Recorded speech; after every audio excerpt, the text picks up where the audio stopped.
Hey people, I welcome you all again to this series of videos in which we are solving questions from accounting for share capital, that is previous board examination questions from accounting for share capital. In the previous video, we saw a question from compartment 2020, and in this video, we're going to see another question from compartment 2020, which was also asked as an 8-mark question as a choice for the previous question. Let me read the question out for you. AB Ltd issued 30,000 shares of pennies at par payable as follows: rupees 3 per share on application, 3 per share on allotment, and balance on first and final call. Applications were received for 50,000 shares, application for 10,000 shares were rejected, and allotment was made on pro rata basis to the remaining applicants. Excess money received on application was adjusted towards sums due on allotment. Natasha, who had applied for 1,600 shares, failed to pay the amount due on allotment and call. Okay. The company forfeited her shares. Later on, the forfeited shares were reissued at rupees 10 per share as fully paid up. Ask necessary journal entries in the books of AB Ltd for the above transactions. All right, my dear children. So, if you see the difference between the previous problem and this one, in the previous problem, there was premium portion involved and there was no reissue. In this question, there is no premium, but the concept of reissue is being tested. So, as I told you, if you had understood all the small concepts, you can put them together and solve any 8-mark problem. And they don't ask all the concepts in one problem. Like they're only giving 8 marks. And nowadays,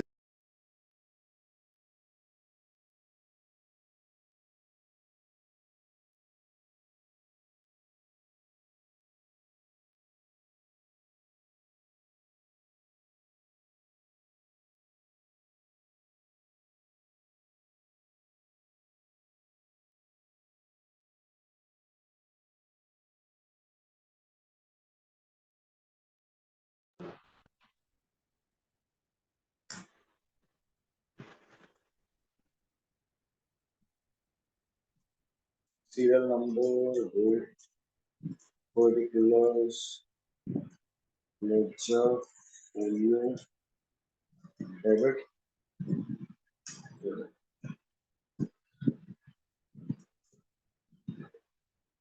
Alright, so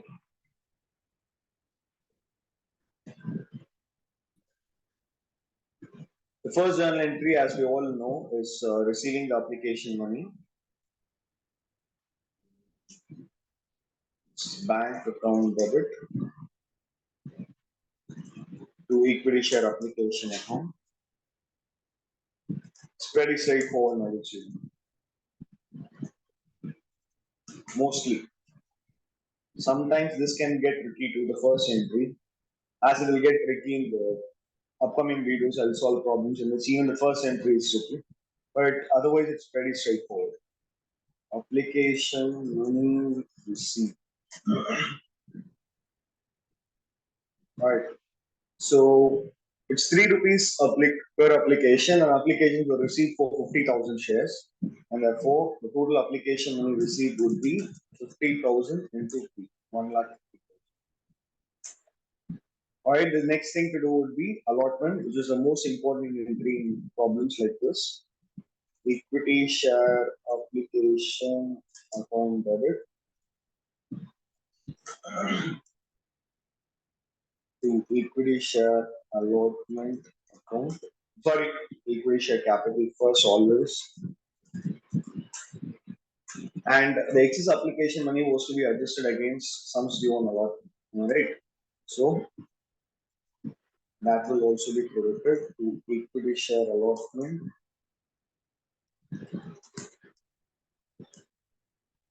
to bank. Shares allotted. On the second entry, always make the entire amount due, that is the 1,50,000 due. And to equity share capital, you credit 3 rupees with the number of shares allotted. The company is invited for 30,000 shares here, and it's an case of oversubscription. So obviously, the company would have allotted 30,000 shares. So that is 30,000 30,000 into application money per share, 90,000, which was supposed to be received by the company on the shares allotted. That is credited to equity share capital. Equity share allotment account will be credited with the excess application money. In order to find that out, first we need to find out the amount of money that we refunded to the shareholders, as they had, as they had rejected certain shares. We had rejected 10,000 shares. Whatever we had refunded shall be credited to bank account, so that is gone. And what is left is the excess application money that we can adjust against allotment, and that will be 30,000 rupees. The third entry was making allotment money due, as you all already know. The journal entries equity share allotment account debit to equity share capital.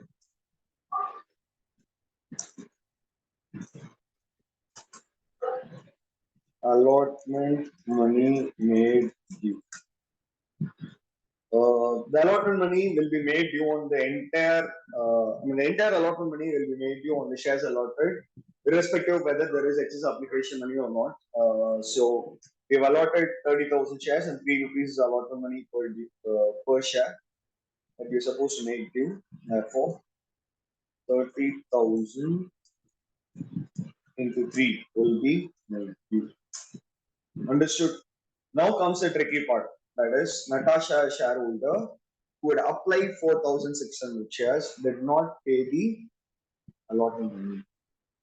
But there is some excess application money available with the shareholders to be adjusted against allotment. And therefore, when there is calls in arrears and a call in which excess application money is available to be adjusted, we got to do what? We got to do the working note to find out the excess application, actual calls in arrears. Understood? If it involves premium, format of the working note would be like this, something that I explained in the previous video. If it doesn't involve premium, it's like this. Let's remove the bifurcation of the amount due and amount receivable into premium and capital. Is all the amount receivable is in capital. So this will be a working note. This I had already explained in all of the previous videos. But anyway, we'll be doing it now.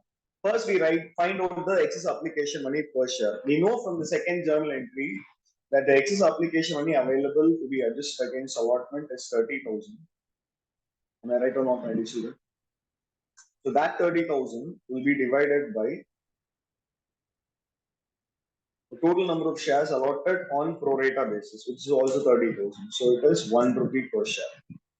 And the allotment money due per share is the next thing that we go to record, which is 3. And therefore, the allotment money receivable from all the shareholders, like all the shareholders have to pay rupees 3 per share, and there is already rupees 1 per share available to them. Am I right?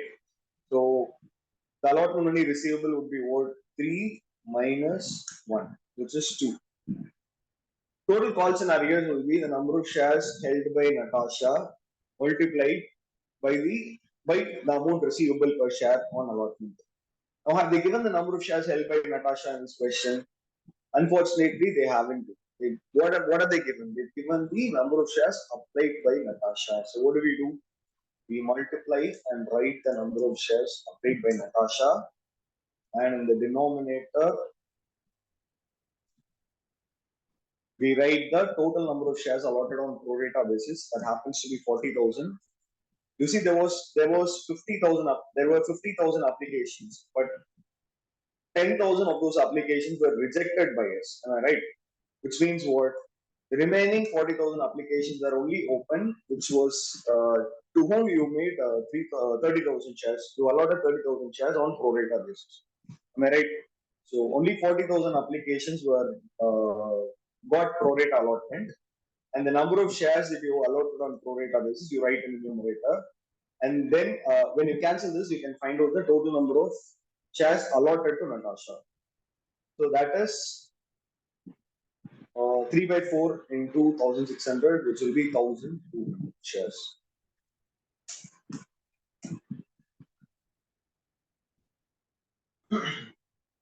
Again, this working I already explained in the previous videos. If you're not sure how we got 2,200, or if you're not able to understand that working, please refer the concept problem for pro rata allotment, the first concept problem on pro rata allotment. In the concept videos, you'll be able to understand. Okay. So total calls in arrears is 1,200 into 2, which is 2,400. Now that we have the calls in arrears, the problem has become easy. Let's go ahead and do the remaining entries real fast. You're receiving allotment money, that is the next transaction. Bank account will be debited. Calls in arrears account will also be debited because Natasha didn't pay. And share allotment will be credited. As I've already told you before, whenever there is calls in advance available for a certain share, certain call, what you will credit that call with when you're receiving that call is the amount you made due minus the amount of excess application money available against adjustment. So equity share allotment here will be credited with 60 because you made 90,000 due and there was already 30,000 as excess application. And we just found out the calls in arrears to be 2,400, and therefore the amount received by the company would be 60,000 minus 2,400, which is 57,600. And then the company would go ahead and make the first call, equity share first call account debit. I think it's the first and final call, right?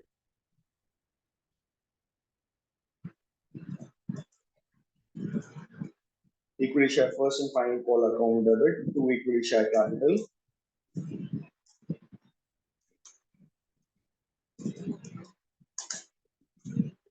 Share first call made due. And that is how much, my dear children. Balance was on the first call. 10 rupees share. 3 rupees was an application and 3 rupees was received along with allotment. So how much would be received on first and final call? It will be 4 rupees. 10 minus 3 minus 3 or 10 minus 6. Understood or not? So 4 into 30,000 shares. 1,20,000. And Natasha has not paid the first call, which means what? She will not have paid the second call. She has not paid the allotment money, which means she would not have paid the first call too. And it's also mentioned in the question that she didn't pay the first call. So we do the receipt entry with calls in arrears. Now, in this case, we don't have to do any working note because there is no excess application money that we can set off against first call. Only when there is excess application money, we got to do that working note in LA. When there is no excess application money to be set off against the call, it's very straightforward, right? Computing calls and arrears. I'll tell you how it's done.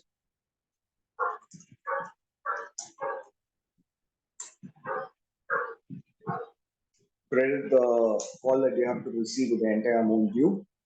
The calls in arrears is very simple, my dear children. Natasha's shares is 1,200 into 4 rupees per share is what is supposed to be received. 2,200 into 4,800. 1,20,000 minus 4,800 will give you the amount receivable, and that is what it is. And then, after making the first and final call, the company decided to forfeit Natasha's shares. As there is no premium, the journal entry for forfeiture is very straightforward without any securities premium. It is equity share capital account debit to share forfeiture account to calls in arrears account.